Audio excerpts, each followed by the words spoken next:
I didn't sleep very well. For those of you who are new here, when I moved into my current apartment building, I discovered that the washroom was haunted. Like, just to give you a very, very quick rundown of this.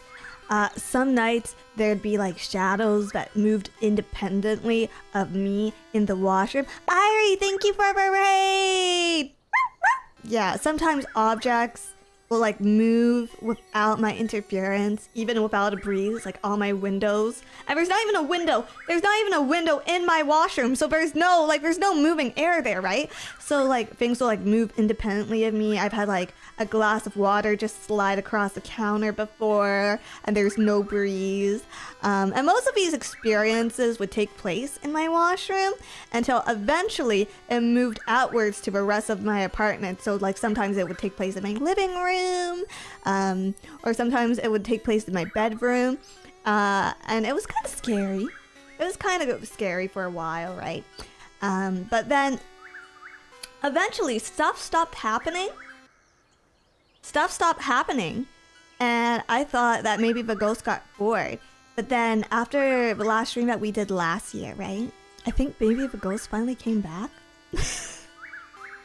Because it was the middle of the night. It happened in the middle of the night. I was sleeping. Have you ever had a CO2 detector installed, Dizzy? Nope. But like, surely after a year, if I had a CO2 leak, I'd be dead. So it's not CO2. Night of the 30th, after our last stream last year, I was sleeping when like suddenly I felt a weight shift in my bed, like there was another person. So I opened my eyes, but the spot next to me where I felt that weight, there was nobody there. And I'm like squinting and looking at my bed, right? I'm just like, I feel something there, but I don't see anyone. Like, what's going on? And then I feel my whole room. It was actually, okay, I don't get scared easily. I am a crybaby, but I am not a scaredy cat. So I don't usually get scared easily, but this situation actually freaked me out.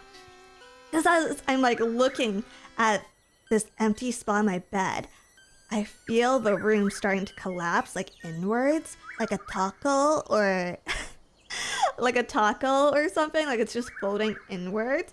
And the more I look at that spot in the bed, the faster I can feel the space around me collapsing. So then I like close my eyes and then I don't feel it anymore. But every single time I open my eyes, I start feeling the space collapsing again.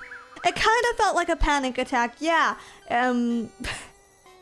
But like it was just like every single time, like I still, even when my eyes were closed, I felt like there was something next to me, but like I kept opening them to check, and I thought maybe like I'm just really sleepy and like I just haven't woke up yet. But the more like I stare at the spot, the more it was collapsing. I start getting really freaked out, and so eventually I'm just like, okay, I'm just gonna keep my eyes closed because that is the only way that the room doesn't fall on top of me. And so that's how I fell asleep. And so that kept me up pretty late, I think, because I didn't end up, I'm usually a very early riser. I wake up pretty early, but I didn't get out of bed until I want to say like 11:30-ish. Are you abusing drugs? No. I think it's back. I think it's like mad maybe that I was ignoring it for a while. But I genuinely just didn't think it was around. But anyways, New Year still haunted, same old me. And yes, I am very superstitious. Did you guys eat your grapes for New Year's?